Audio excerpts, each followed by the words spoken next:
Awali ya yote naomba nichukue nafasi kumpongeza sana Advocate Chaula kwa kazi nzuri ambayo ameifanya.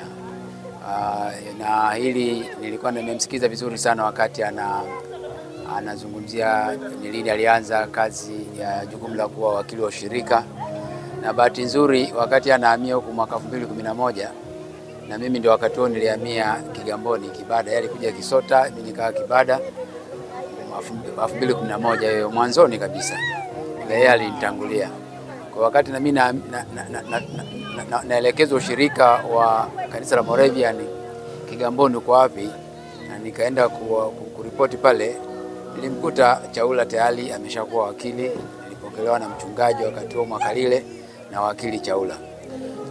Kwa kifupi tu niseme amekuwa ni kiongozi mzuri sana, na uongozi mzuri unapimwa kwa matokeo, lakini na kukua kwa ushirika, lakini pia kuimarika kwa mahusiano ya walei, kwa maana ya washirika ndani ya kanisa. Chaula ametuongoza vizuri sana kama wakili wa shirika, na kwa wakati huo kabla katiba haijabadilika alikuwa ndio mdhamini mkuu wa mali za ushirika. Kwa hiyo amekuwa ni mtu mmoja anajituma kwa ajili ya kazi yake vizuri sana, na tumeona ushirika ukikua. Nikilinganisha mwaka 2011 na leo, ushirika umekuwa kwa kiwango kikubwa sana.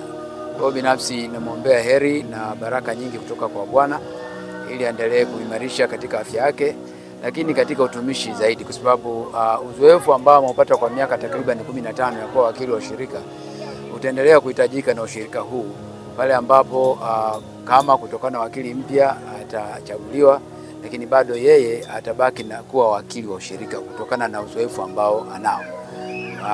Tunahitaji sana ushauri wake, tunahitaji sana maono yake. Kitu kingine kikubwa ambacho nakipenda sana kutoka kwa ndugu yangu Chaula kama wakili, mara nyingi amesimama sana kwenye kitu kinaitwa kizungu wanasema practical gospel, yani injili ya matendo. Chaula anafanya injili ya matendo. Akisimama kuhubiri, anahubiri injili ya matendo. Akisimama kuzungumzia miradi mbalimbali ya ushirika, anazungumzia kwa muktadha wa tutembee na injili. Injili inataka tufanye nini? Na ndicho ambacho siku zote wakili Chaula amekuwa anakifanya. Kwa hiyo mimi namshukuru sana kwa kazi nzuri, nampongeza kwa hapa ambapo kanisa au ushirika wetu wa Kigamboni umefika. Kwa kweli tutaendelea kuenzi kazi zake, na namwombea heri. Uchaguzi unakuja, inawezekana Mungu akamhitaji tena kuendelea katika nafasi hiyo. Kwa kweli itakuwa ni jambo jema na la furaha. Zaidi ya yote naendelea kumwombea afya njema, aendelee kutumika katika ushirika huu, aendelee kushauri viongozi wetu wa ushirika wakati huu ambapo tunaendelea kuimarisha ushirika wetu kwa miradi mikubwa ambayo inaonekana hapa, na bado kuna mambo mengi sana ambayo yamepangwa kutekelezwa na ushirika huu. Ili yakamilike au yatekelezwe kwa ufanisi, bado tunahitaji watu wenye maono na wenye uwezo wa kusukuma mambo kama Advocate Chaula. Mungu ambariki sana kwa kazi nzuri.